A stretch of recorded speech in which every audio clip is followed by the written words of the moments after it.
Hello friends, welcome back to my channel economics with Deepti. आज की class में हम बात करेंगे एक बड़े ही इंटरेस्टिंग और रिवॉर्डिंग टॉपिक के बारे में, दैट इज कि इकोनॉमिक्स कितना अच्छा करियर ऑप्शन है। और जब हम economics as a career option के बारे में बात करते हैं तो यहाँ पे क्या क्या अपॉर्चुनिटीज हैं हमारे पास गवर्नमेंट सेक्टर के अंदर और क्या क्या अपॉर्चुनिटीज हैं हमारे पास प्राइवेट सेक्टर के अंदर। आप लोगों को टाइमली पता होना चाहिए कि इकोनॉमिक्स एज एन ऑप्शन में हमारे पास गवर्नमेंट सेक्टर में क्या अपॉर्चुनिटीज हैं और प्राइवेट सेक्टर के अंदर क्या अपॉर्चुनिटीज हैं।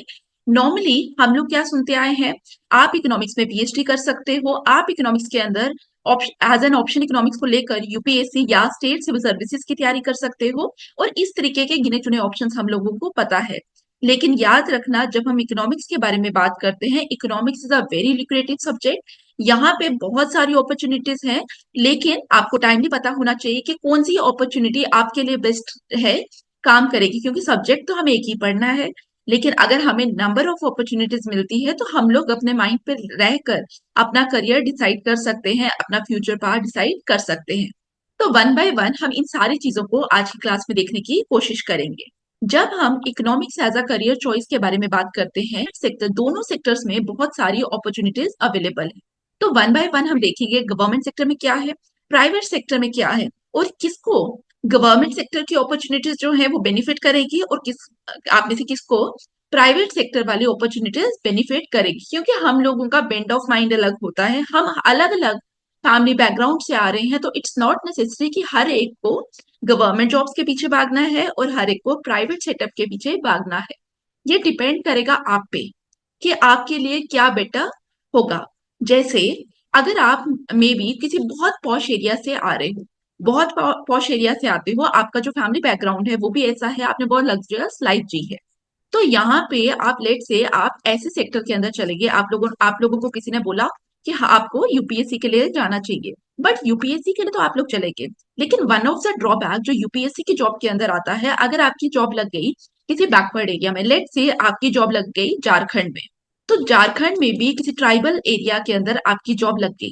अब यहाँ पे आपका लाइफस्टाइल था अलग, तो यहाँ पे आपका लाइफस्टाइल एकदम डिफरेंट हो गया। तो दोनों चीजों में आपका क्लैश आ जाएगा, वर्क लाइफ बैलेंस में बहुत ज्यादा कंफ्लिक्ट आना स्टार्ट हो जाएंगे। तो यहाँ पे आपको इन सारे फैक्टर्स को कंसीडर करना है। दैट्स वाई आज की क्लास बहुत इंपॉर्टेंट है। आपको पता होना चाहिए कौन से गवर्नमेंट एवेन्यूज है, कौन से प्राइवेट एवेन्यूज है, और दोनों में आपको अपने हिसाब से डिसाइड करना है आज से कि आपको कौन से सेक्टर की तरफ जाना होगा, क्या आपके लिए ज्यादा इंपॉर्टेंट है। क्योंकि आपको थर्ड पार्टी क्या बोलती है वो उसका ओपिनियन है, उसने आपकी लाइफ नहीं देखी है, उसको नहीं पता कि आपके लिए बेस्ट क्या रहेगा। तो इसीलिए आज की क्लास को आप आराम से पेशेंट होकर देखिए। दूसरा, हम लोग कंपेयर करेंगे आज की क्लास में between the private sector and the government sector. और स्पेशली जो फोर्थ पॉइंट है उसके अंदर हम फोकस रखेंगे, that is higher education in economics. अब यहाँ पे जब हम economics as a career choice के बारे में बात कर रहे हैं, तो अभी आपको दो चीजें क्लियर होनी चाहिए। यहाँ पे हम गवर्नमेंट के बारे में बात करेंगे और हम यहाँ पे किसके बारे में बात करेंगे, हम यहाँ पे बात करेंगे प्राइवेट सेक्टर के बारे में। दोनों जगह पे अच्छे ऑप्शंस हैं। और अगर आप लेट से सबसे पहले हम गवर्नमेंट के बारे में बात करेंगे, अगर आप गवर्नमेंट में भी जाना चाहते हो तो गवर्नमेंट में भी आपको देखना पड़ेगा कि आप किन एरियाज के अंदर काम करना चाहते हो। ठीक है, कहाँ पे रहकर आप काम करना चाहते हो। फिर हम इंडियन इकोनॉमिक सर्विस के बारे में बात करते हैं, ठीक है, या यूपीएससी के बारे में बात करें इन पर्टिकुलर, तो यूपीएससी में आईएएस की जॉब कहीं पे भी आ सकती है। Through out the country IAS कहीं पे भी सर्व करेंगे। लेकिन यहीं पे अगर हम रेवेन्यू सर्विस के बारे में बात कर रहे हैं, आईआरएस के बारे में बात कर रहे हैं, ठीक है, तो आईआरएस कहाँ पे सर्व करेंगे, आईआरएस ऑफिसर सर्व करेंगे पॉश एरियाज में, मेजर सिटीज के अंदर सर्व करेंगे। ठीक है, उनको ट्राइबल एरिया में जाकर काम करने की जरूरत नहीं पड़ेगी। तो उनके जॉब प्रोफाइल में हो सकता है जो मेन एरिया में रहकर, मेन स्ट्रीम में रहकर काम करना है, वो आपको बेटर सूट करे। इट्स नॉट नेसेसरी कि हर बंदे को ट्राइबल एरिया में जाकर ही काम करना है। तो आप कोई भी ऑप्शन चूज कर रहे हैं, उसका बैकग्राउंड जानना आपके लिए बहुत इंपॉर्टेंट है। क्योंकि आफ्टर ज्वाइनिंग द सर्विस आप लोगों के पास ऑप्शन नहीं होता कि अब हम स्विच करें, अब हम यहाँ से छोड़कर जाएं। तो काफी चीजों के ऊपर अब आपको यहाँ पे फोकस करना पड़ेगा। तो लेट स्टार्ट। सबसे पहले जब हम गवर्नमेंट सर्विस के बारे में बात करेंगे, तो गवर्नमेंट सर्विस में हम लोग क्या देखते हैं, सबसे पहले हमारे दिमाग में क्या आता है, यूपीएससी। ठीक है, ये चीज आप लोग इसका स्क्रीनशॉट ले लेना इस स्लाइड का, क्योंकि यहाँ पे हम इन डिटेल डिस्कस करेंगे आगे। जो स्लाइड्स हैं उसमें भी काफी चीजें डिस्कस होंगी, बट यहाँ पे काफी अलग अलग ऑप्शंस मैं आपके साथ डिस्कस करूंगी जो मे बी स्लाइड के अंदर इंक्लूड ना हो। यूपीएससी के बारे में बात करें तो यूपीएससी आप लोगों को पता है एक बहुत अच्छी जॉब है। अब यहाँ पे जब हम यूपीएससी के बारे में बात करते हैं तो नंबर ऑफ ऑप्शंस हमें देखने को मिलते हैं यूपीएससी में भी। मैं किसके बारे में बात कर रही हूँ? Civil services examination. Civil services examination में हम लोगों को नंबर ऑफ करियर ऑप्शन देखने को मिलते हैं। तो इन्हीं में से काफी सर्विसेज में आप लोगों ने आईएएस का नाम सुना होगा, आईपीएस का सुना होगा, आईआरएस का सुना होगा, कस्टम की सर्विस आती है, यहाँ पे बहुत सारी सर्विसेज आती हैं। जब आप इसका फॉर्म भरते हैं तो वहां पे आपको एग्जाम देना होता है for a number of services. तो उसके लिए आप इकोनॉमिक्स को एज एन ऑप्शन ले सकते हो। तो one of the option is कि आप इकोनॉमिक्स को ऑप्शन ले लीजिए इन यूपीएससी एग्जाम। दूसरा, जैसे सेंटर के अंदर यूपीएससी होता है, लाइक वाइज स्टेट के अंदर हमारे पास क्या होता है? In state we have state civil services examination. State के अंदर कौन सा होगा? State civil services examination. जैसे अगर हम जेएनके के बारे में बात करें तो जेके पीएससी का आपने नाम सुना होगा। तो स्टेट सिविल सर्विसेज में भी सेम तरीके से क्या ले सकते हैं आप? इकोनॉमिक्स को एज एन ऑप्शन ले सकते हैं। तीसरा ऑप्शन अगर हम बात करें, जैसे UPSC civil services exam conduct करती है, लाइक वाइज यूपीएससी एक और एग्जाम कंडक्ट करती है, दैट इज इंडियन। अब जब हम इंडियन इकोनॉमिक सर्विस के बारे में बात करते हैं, फर्स्ट और थर्ड में फर्क क्या है? इंडियन इकोनॉमिक सर्विस के टाइम पे यहाँ पे इकोनॉमिक स्टूडेंट्स के लिए ही जॉब आती है। ये जो जॉब्स हैं पर्टिकुलरली ये उन्हीं लोगों के लिए है जो क्या कर रहे हैं, जो इकोनॉमिक स्टूडेंट्स हैं, जिनके पास मास्टर्स इन इकोनॉमिक्स है। तो यहाँ पे as compared to civil services examination, यहाँ पे थोड़ा सा कंपटीशन फेयर हो जाता है। फेयर इन द सेंस अगर हम बात करें तो आप सबका ऑप्शन सेम है, आप सबका जो ऑप्शन पेपर है वो इकोनॉमिक्स ही है, सेम पेपर है। तो सब्जेक्टिविटी जो है वो as compared to civil services examination यहाँ पे आकर सब्जेक्टिविटी कम हो जाती है। तो अगर आप economics as an optional choose करते हैं तो आपको फर्स्ट और थर्ड दोनों ऑप्शन को कंसीडर करना चाहिए। और नियर अबाउट 70% सिलेबस दोनों का सेम है। तो अब आपको सबसे पहले क्या करना है? अब आपको दोनों की सिलेबस अपने पास पीडीएफ फॉर्मेट में डाउनलोड कर लीजिए या प्रिंट आउट ले लीजिए और कॉमन एरियाज को कवर करने की कोशिश करनी है। और याद रखना 70% सिलेबस सेम है। यहाँ पे इकोनॉमिक सर्विस के अंदर कुछ हमारे स्टैटिस्टिकल टूल से क्वेश्चन आता है, कुछ हमारा मैथमेटिकल पोर्शन से क्वेश्चन आता है। तो स्पेशली उन लोगों को बेनिफिट करेगा जिनका इकोनॉमिक्स प्लस मैथ था, लेकिन स्टिल सबको यहाँ पे कंसीडर करना चाहिए। यूपीएससी भी और इंडियन इकोनॉमिक सर्विस दोनों आप लोगों को कंसीडर करना चाहिए। और अगर आप ये दोनों को कंसीडर करने के बारे में सोच रहे हैं तो चैनल के ऊपर आपको इकोनॉमिक्स ऑप्शन की फ्री प्लेलिस्ट मिलेगी, फ्री में रिसोर्सेज मिलेंगे और टाइमली आप लोगों को, मैंने जैसे बोला भी है बहुत बार, क्वेश्चन जो हमारे प्रीवियस ईयर क्वेश्चन है उसका एनालिसिस भी मिलेगा। तो आप चैनल को ज्वाइन करिए, फ्री में आप लोगों को सब चीजें मिलेंगी इसके रिगार्ड में। ठीक है, तो आप लोगों के लिए तीन ऑप्शन मैंने डिस्कस किए और याद रखना यहाँ पे भी मेजर सिटीज के अंदर ही पोस्टिंग आती है, आपको कोई ट्राइबल एरियाज में पोस्टिंग के लिए नहीं भेजेगा। नंबर 4 अगर हम बात करें तो रिजर्व बैंक ऑफ इंडिया हमारे दिमाग में आता है। रिजर्व बैंक ऑफ इंडिया में आप लोगों ने ग्रेड बी का पेपर सुना होगा। ठीक है, तो ग्रेड बी का पेपर है, आप इसके बारे में भी देख सकते हैं। और यहाँ पे आप लोग क्या करेंगे, जो भी आप सर्विस देख रहे हैं, लेट से आपको लगा यूपीएससी के लिए हम सोच सकते हैं, हम आईएएस के लिए सोच सकते हैं, हम रिजर्व बैंक ऑफ इंडिया के लिए सोच सकते हैं। आप सिलेबस ओपन करिए, आप देखना शुरू करिए और देखिए जहां पे ओवरलैप कर रही हैं चीजें, जहां पे सिलेबस जो है वो ओवरलैप कर रहे हैं, उन ऑप्शंस को स्पेशली कंसीडर करिए। तो यहाँ पे आप ग्रेड बी ऑफिसर्स के लिए जा सकते हैं, यहाँ पे रिजर्व बैंक ऑफ इंडिया में रिसर्च ऑफिसर्स के लिए आप जा सकते हैं। तो यहाँ पे आप लोग इनके लिए चेक कर सकते हैं कि क्या एलिजिबिलिटी है और क्या रिक्वायरमेंट है। ठीक है, तो चार ऑप्शंस मैंने आप लोगों को बता दिए। अदर देन दैट आप पब्लिक सेक्टर बैंक के लिए भी जा सकते हैं। Public sector banks, public sector banks के लिए आप लोग जब सर्च करेंगे गूगल में तो आपको मिलेगा यहाँ पे स्पेशलिस्ट ऑफिसर्स की जॉब्स होती हैं। ये स्पेशली उन लोगों के लिए होती है जिनकी मास्टर्स होती है इकोनॉमिक्स में, या कई बार वो बोलते हैं कि आपके पास इतना एक्सपीरियंस होना चाहिए, तो आप सर्च करेंगे आपको देखने को मिलेगा। स्पेशलिस्ट ऑफिसर्स होते हैं, पीओस के लिए जॉब्स होती हैं, आप ये देख सकते हैं। बैचलर इन इकोनॉमिक्स से लेकर वेरी करती है इनकी क्वालिफिकेशन। तो रिक्वायरमेंट जो भी है, जब भी आप किसी भी एग्जाम के लिए देख रहे हैं, जैसे आप आईबीपीएस पीओ के लिए देख रहे हैं, ठीक है, state bank of India exams के लिए देख रहे हैं, तो आप लोग देखिए, आप उनकी साइट में जाइए, आज से ही आप देखना शुरू करिए कि कहाँ पे आप फिट बैठ रहे हैं, कहाँ पे आप ट्राई कर सकते हैं। और मैं आपको रिकमेंड करूंगी एक से ज्यादा ऑप्शंस के लिए आप सोचना शुरू करें।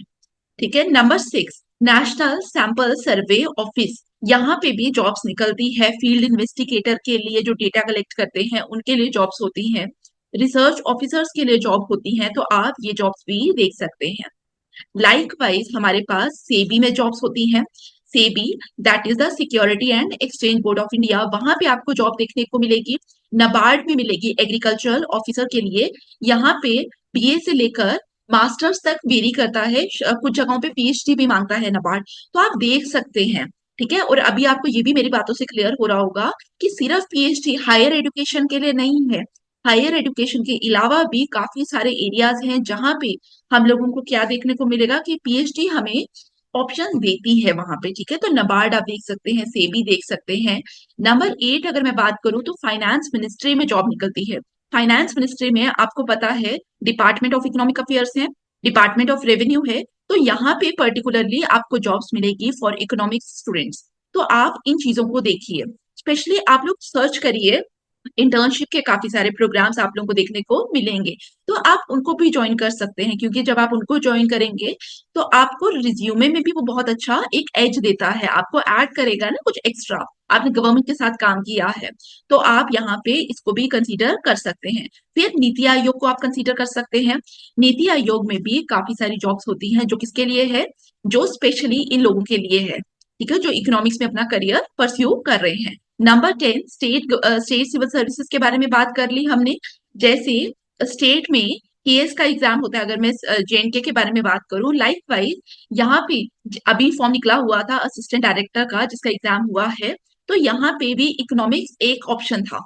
ठीक है, जब आप हमें ऑप्शन चूज करने होते हैं तो वहां पे one of the option was economics. तो इसी तरीके से काफी सारी जगहों पे आपको दिखेगा स्टेट गवर्नमेंट सर्विसेज के अंदर state economic and statistical service भी होगा ऑप्शन में, तो आप उनको भी कंसीडर करना शुरू कर सकते हैं। नंबर 11, जैसे हमें हमेशा से पता है टीचिंग एंड रिसर्च के बारे में, तो टीचिंग और रिसर्च, जब हम टीचिंग और रिसर्च के बारे में बात करते हैं तो यहाँ पे हमारे पास वेरिड ऑप्शन होते हैं। वेरिड ऑप्शन से हमारा मतलब क्या है, टीचिंग और रिसर्च में क्लास 11-12 के लिए जब आप ट्राई करते हैं तो यहाँ पे आपको क्या चाहिए, आप इकोनॉमिक्स में अगर आपके पास मास्टर्स है तो आप इसके लिए अप्लाई कर सकते हैं। एडिशनल क्वालिफिकेशंस हमें चाहिए होती हैं, जैसे एमफिल हो गया, अगर आपके पास होंगे तो पॉइंट्स होते हैं। अब यहाँ पे केवी में भी जॉब्स निकलती हैं, ये आपको बीएड चाहिए। ठीक है, तो बीएड भी आप कर सकते हैं, आफ्टर मास्टर्स आप बीएड कर सकते हैं, सो दैट आपके पास अगर केवी में जॉब अपॉर्चुनिटी आ रही है तो आप वहां पे भी अप्लाई कर सकते हैं। तो 11-12 की हमने बात कर ली। हाँ, अब ग्रेजुएशन की बात करते हैं। जब ग्रेजुएशन के बारे में बात कर रहे हैं तो उसके लिए आप लोग क्या करोगे, नेट या सेट का एग्जाम के लिए प्रिपेयर करोगे, लेकिन फोकस आपका किस पे होना चाहिए, नेट पे होना चाहिए। ठीक है, अगर नहीं हो रहा है नेट, सेट सेट का एग्जाम भी आपको देना है, बट सेट के बाद भी आप लोगों का जो फोकस एरिया होना चाहिए that should be on net. क्यों, क्योंकि काफी टाइम क्या होता है, हम अपनी स्टेट के बाहर भी अप्लाई करने का सोचते हैं। After a period of time जब हम अपनी स्टेट के बाहर अप्लाई करने का सोच रहे हैं तो एट दैट टाइम सेट हमारा इलिजिबल नहीं रहता, तो नेट के लिए आप लोगों को प्रिपेयर करना है। नंबर सेकेंड, हम लोगों को अगर सोचना है करियर बनाना है टीचिंग में, ठीक है, आप श्योर हो आपको करियर बनाना है टीचिंग में, तो आप पीएचडी के लिए जा सकते हैं। पीएचडी इन इकोनॉमिक्स अच्छी अच्छी अच्छी डिग्री है, तो आप उसके लिए जा सकते हैं, आप उसको कंसीडर कर सकते हैं। अब यहाँ पे जब आप कंसीडर करेंगे वो अलग इश्यूज हैं, आपको गाइड के बारे में सोचना है, आपको कहाँ से करनी है उन सब बातों के बारे में आपको सोचना है, but one of the option is PhD. फिर नेक्स्ट पॉइंट के बारे में अगर हम बात करें तो प्लानिंग कमीशन में, ठीक है, जो नीति आयोग है, प्लानिंग कमीशन तो हमारा रिप्लेस हो गया, नीति आयोग है, वहां पे काफी सारी जॉब्स निकलती है, तो आप वहां पे भी देख सकते हैं। और अगर आपका इकोनॉमिक्स की जगह स्टैटिस्टिक्स है, ठीक है, तो आप इंडियन स्टैटिस्टिकल सर्विसेज के लिए भी सोच सकते हैं। ठीक है, तो आईईएस और आईएसएस, तो यहाँ पे अगर हम बात करें तो इकोनॉमिक्स वाले के लिए आईईएस होता है और स्टैटिस्टिक्स के लिए आईएसएस होता है। Next is the public sector undertaking. Public sector undertaking के बारे में अगर हम बात करें तो यहाँ पे काफी सारे एग्जाम्स होते हैं जिनके थ्रू हम लोग वहां पे भी जॉब कर सकते हैं, जैसे हमारा सेंट्रल वेयर हाउसिंग होता है, तो यहाँ पे आपको जॉब मिल सकती है। पब्लिक सेक्टर यूनिट्स के बारे में अगर हम बात करें तो आपको यहाँ पे भारत हिंदुस्तान इलेक्ट्रिकल लिमिटेड है, यहाँ पे आपको जॉब्स मिल सकती है। ओएनजीसी है, यहाँ पे आपको जॉब्स मिल सकती है, आप यहाँ पे देख सकते हैं। अदर देन दैट आप एफसीआई के अंदर जॉब्स देख सकते हैं। तो दीज आर द ऑप्शन जो आपको गवर्नमेंट सेक्टर पे मिलेंगे। क्लियर। अब हम बात करते हैं प्राइवेट की और फिर हम इनका कंपैरिजन करेंगे। अगर आप प्राइवेट सेक्टर के बारे में बात करोगे तो प्राइवेट सेक्टर में आपको पता है, प्राइवेट हो या गवर्नमेंट हो, पैसा तो हर जगह आएगा, पैसे का रोल हर जगह आना है। तो यहाँ पे फर्स्ट फर्स्ट रोल हमें क्या देखने को मिलता है, फाइनेंशियल एनालिस्ट का रोल। फाइनेंशियल एनालिस्ट आपको इन्वेस्टमेंट बैंक्स के अंदर मिलेगा। अदर देन इन्वेस्टमेंट बैंक्स आप लोगों को यहाँ पे फाइनेंशियल सर्विसेज फर्म्स है, वहां पे इनका रोल मिलेगा। कंसल्टिंग फर्म्स के अंदर आपको रोल मिलेगा। ठीक है, क्योंकि डेटा को तो एनालाइज करना है, डेटा में आपको ट्रेंड्स देखने हैं। तो अगर आपका इकोनॉमिक्स बैकग्राउंड है तो आप यहाँ पे अप्लाई कर सकते हैं। तो आप जॉब्स ढूंढ सकते हैं, आप देख सकते हैं गूगल करके। आप नौकरी.com में जाइए, आप देखिए कौन कौन सी जॉब्स हैं। लिंक्डइन में जाइए, तो वहां पे जाकर आप देख सकते हैं। Number two is the economic consultant. Economic consultant क्या होता है, यहाँ पे ये एडवाइस करते हैं गवर्नमेंट को, प्राइवेट प्लेयर्स को, ठीक है, about the economic policies. Market में ट्रेंड क्या चल रहा है, मार्केट ट्रेंड का मतलब इन्फ्लेशन के बारे में अगर हम बात करें तो एक ट्रेंड दिखाया जाएगा। इनके द्वारा एडवाइस किया जाएगा कि पास्ट में ये रहा है तो फ्यूचर में क्या रहेगा। तो इकोनॉमिक कंसल्टेंट के बारे में हम बात करेंगे and so on. Number three, आप मार्केट रिसर्च एनालिस्ट के बारे में बात कर सकते हैं। मार्केट रिसर्च एनालिस्ट, तो यहाँ पे मार्केट रिसर्च एनालिस्ट के बारे में, जब भी कोई भी फर्म है उसको अपना प्रोडक्ट लॉन्च करना है तो उसको मार्केट में रिसर्च करनी पड़ेगी कि क्या डिमांड और सप्लाई कंडीशन है, किस तरीके के पोटेंशियल कस्टमर है और हमारे कॉम्पिटिटर्स हैं, कहाँ से हमारी पोटेंशियल सेल्स आ सकती है। तो उसके लिए हमें क्या चाहिए, we need market research analyst. Next, policy analyst. जैसे हम लोगों ने नीति आयोग में देखा कि पॉलिसी एनालिस्ट होते हैं, लाइकवाइज यहाँ पे भी प्राइवेट सेक्टर में भी हमें पॉलिसी एनालिस्ट का रोल मिलेगा। Next is your data analyst. Data analyst, क्योंकि डेटा के साथ डीलिंग तो हर सेक्टर में हो रही है, तो डेटा एनालिस्ट का भी बहुत इंपॉर्टेंट रोल है, because large set of data हैं, उसको एनालाइज करने के लिए कोई स्पेशलिस्ट चाहिए और one of the specialist is economics का स्टूडेंट। तो याद रखना ये भी आपके पास ऑप्शन है। फिर आप रिस्क एनालिस्ट एनालिसिस एनालिस्ट बन सकते हैं, सॉरी। फिर काफी सारे प्राइवेट बैंक्स हैं, वहां पे आप काम कर सकते हैं। आप पोर्टफोलियो मैनेजर के तौर पे काम कर सकते हैं। पोर्टफोलियो मैनेजर से मतलब, जब भी हम मनी को इन्वेस्ट करने की बात करते हैं तो नंबर ऑफ एरियाज में हम इन्वेस्ट करने की बात करते हैं। हम बोलेंगे बॉन्ड्स पे इन्वेस्ट कर सकते हो, आप शेयर्स पे इन्वेस्ट कर सकते हो, आप स्टॉक्स में इन्वेस्ट कर सकते हो, आप म्यूचुअल फंड्स में इन्वेस्ट कर सकते हो। और जो आपका जो आपका यहाँ पे पोर्टफोलियो मैनेजर है वो आपको क्या बताएगा कि कहाँ पे रिटर्न ज्यादा है, कहाँ पे रिस्क कम है। ठीक है, तो इस तरीके से आप लोगों को गवर्नमेंट सेक्टर का आइडिया हुआ, प्राइवेट सेक्टर का आइडिया हुआ। और काफी सारे एरियाज को काफी सारे ओवरलैप करते हैं। ओवरलैप करते हैं, जैसे टीचिंग का एरिया हो गया। टीचिंग में आप गवर्नमेंट सेक्टर पे भी काम कर सकते हैं, आप प्राइवेट में भी काम कर सकते हैं।